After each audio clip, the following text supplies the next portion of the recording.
अस्सलाम वालेकुम नाज़रीन, आमनाज़ किचन में आप सबको खुश आमदीद। आज जो रेसिपी लेके मैं आपकी खिदमत में हाज़िर हुई हूँ वो है रसगुल्ले। तो रसगुल्ले बनाने के लिए सबसे पहले जो हमें तैयार करना पड़ेगा वो है पनीर, क्योंकि पनीर के रसगुल्ले बनते हैं, इसलिए मैंने 1 लीटर के करीब दूध लिया है। उसके साथ मैंने लेमन जूस लिया है।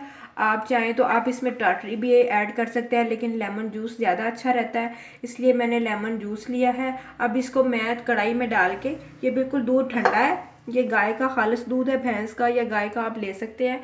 तो इसके अंदर मलाई और सारा कुछ इसके अंदर शामिल है। मैंने इसको बॉयल नहीं किया, ये ताज़ा दूध है। इसके अंदर अब मैं इसको कढ़ाई में डालूंगी और इसके अंदर जब हल्का सा गर्म करूँगी, गर्म करने के बाद मैं फ्लेम बंद कर दूँगी।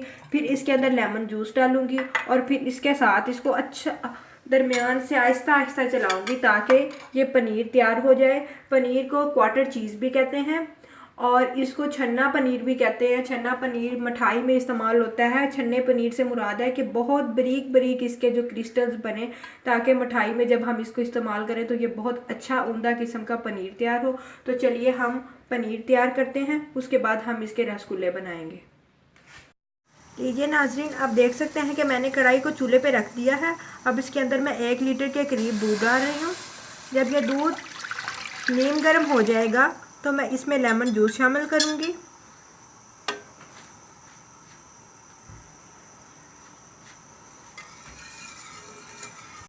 लीजिए नाज़रीन, आप देख सकते हैं कि ये दूध बिल्कुल नीम गर्म हो चुका है। अब मैं इसके सेंटर के अंदर लेमन जूस डाल रही हूँ। लेमन जूस डालने के बाद मैं इसके अंदर हल्का हल्का सा ये चलाना शुरू करूँगी चम्मच को, और फिर नीचे से फ्लेम को ऑन कर दूँगी। जब मैंने दूध को नीम गर्म किया था तो मैंने नीचे से फ्लेम को बंद कर दिया था। अब मैं दोबारा से फ्लेम को ऑन करूँगी ताकि इसके क्रिस्टल्स बनना शुरू हो जाए। आहिस्ता आहिस्ता आप इसमें चम्मच चलाइएगा ताकि इसके क्रिस्टल्स बहुत प्यारे और अच्छे बने।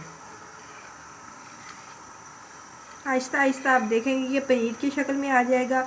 इसमें ग्रीन कलर का एक पानी का कलर आना शुरू हो जाएगा। जब बिल्कुल पानी ग्रीन कलर में चेंज हो जाएगा तो मैं इसमें ठंडा पानी ऐड कर दूंगी।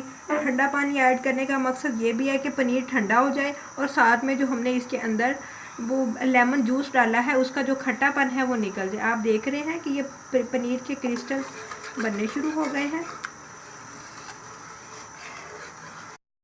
नाज़रीन, आप देख सकते हैं कि ये देखें कि इसके में पनीर के क्रिस्टल बनने शुरू हो गए हैं और पानी का कलर हल्का लाइट ग्रीन कलर का हो रहा है। जब ये पानी का कलर सारा ग्रीन हो जाएगा और जो क्रिस्टल्स हैं वो सारे बन जाएंगे तो मैं इसके अंदर ठंडा पानी ऐड करूँगी, जो मैंने तकरीबन एक गिलास हाफ़ लीटर के करीब रखा हुआ है। डालने के बाद मैं इसको स्टेन कर लूँगी और आधे घंटे के लिए इसको रूम टेम्परेचर पे छोड़ दूँगी ताकि पनीर का पानी बिल्कुल खुश्क हो जाए। लीजिए नाजरीन, आप देख सकते हैं कि पनीर बिल्कुल तैयार हो चुका है। ये बहुत बारीकी में और बहुत अच्छा पनीर तैयार हुआ है। इसको क्वार्टर चीज़ भी बोलते हैं। तो अब मैं नीचे से फ्लेम को बंद कर रही हूँ और इसके अंदर मैं ठंडा पानी ऐड कर रही हूँ। अब मैं इसको स्टेन कर लूँगी और फिर मैं इसको आधे घंटे के लिए रूम टेम्परेचर पे रख दूँगी। लीजिए नाजरीन, अब आप देख सकते हैं कि मैं पनीर को स्टेन कर रही हूँ। इसके पानी को अलहदा कर दूँगी और इसमें से पनीर को निकाल लूँगी।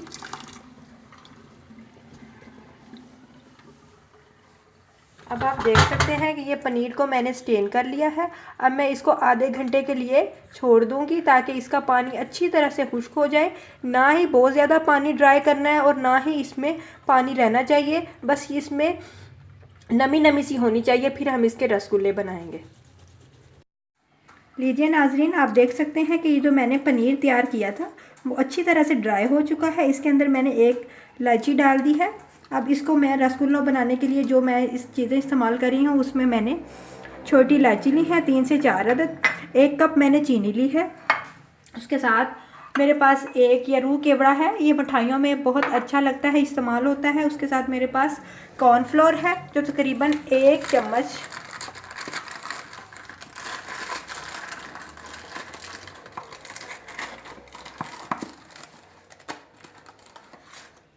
चम्मच के करीब मैं इसमें शामिल कर रही हूँ। अब इन दोनों चीज़ों को मैं अच्छी तरह से इस तरह गूंद लूँगी कि पनीर और जो कॉर्नफ्लोर था वो अच्छी तरह से मिक्स हो जाएगा और ये बहुत बारीकी में चला जाएगा ताकि इसके गोल गोल हम गोलियां बना सकें। इसके साथ दूसरी तरफ ये जो चीनी मैंने 1 कप ली थी इसको मैं पैन में डालती हूँ।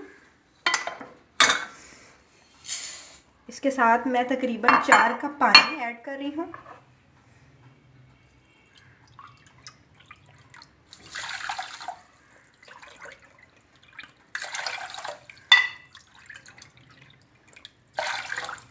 और इसका पतला सा शीरा बना लूँगी। इसको मैं अब चूल्हे पे पकने के लिए रख दूँगी। इसके अंदर मैं इलायचियाँ शामिल कर रही हूँ।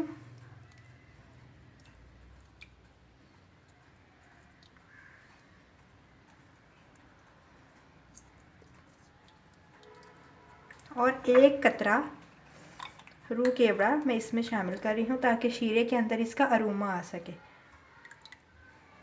1 ही कतरा रूह केवड़े का मैं पनीर में शामिल कर रही हूँ और अब इसको मैं गूंदना स्टार्ट कर रही हूँ।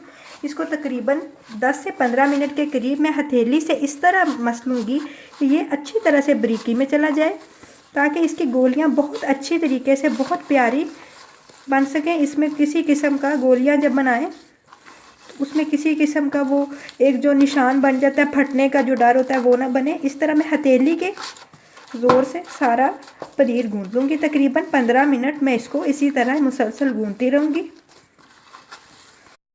लीजिए नाज़रीन, आप देख सकते हैं कि ये जो पनीर जिसके अंदर मैंने कॉर्नफ्लोर, इलायची और थोड़ा सा रूह केवड़ा शामिल किया था, इसको मैंने अच्छे तरह से 10 से 15 मिनट लगा के गूंद लिया है।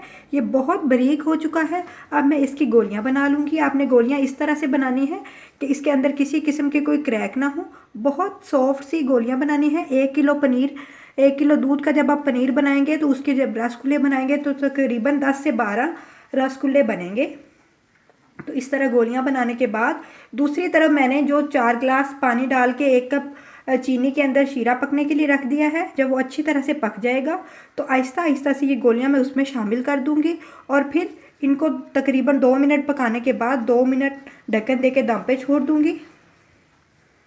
आप देख सकते हैं कि रसगुल्ले मैंने अच्छी तरह से बना के इनको गोल बना लिया है। बिल्कुल दरमियाने साइज़ के बनाए हैं। दूसरी तरफ शीरा पक रहा है। शीरा तकरीबन 4 प्याली पानी था तो ये 3 प्याली रह गया है। अब इसके अंदर एक एक करके मैं आहिस्ता आहिस्ता से रसगुल्ले शामिल कर दूंगी।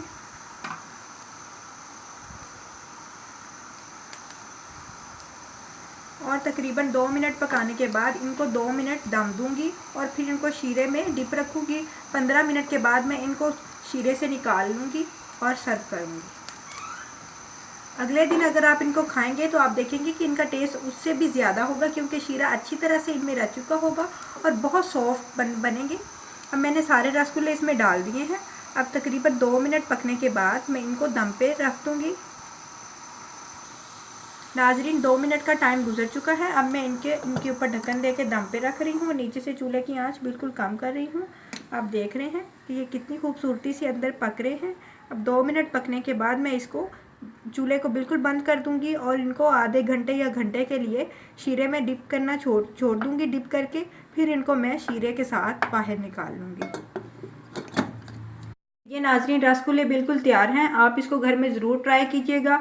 अगर आपको मेरी ये रेसिपी पसंद आती है तो मेरे चैनल को ज़रूर सब्सक्राइब कीजिए। बेल आइकॉन का बटन प्रेस कीजिए ताकि मेरी नोटिफिकेशन सबसे पहले आपको मिल सके। शेयर कीजिए, लाइक कीजिए ताकि मैं बहुत सारी वीडियोस लेके आपकी खिदमत में हाज़िर हो सकूं। अल्लाह हाफिज़।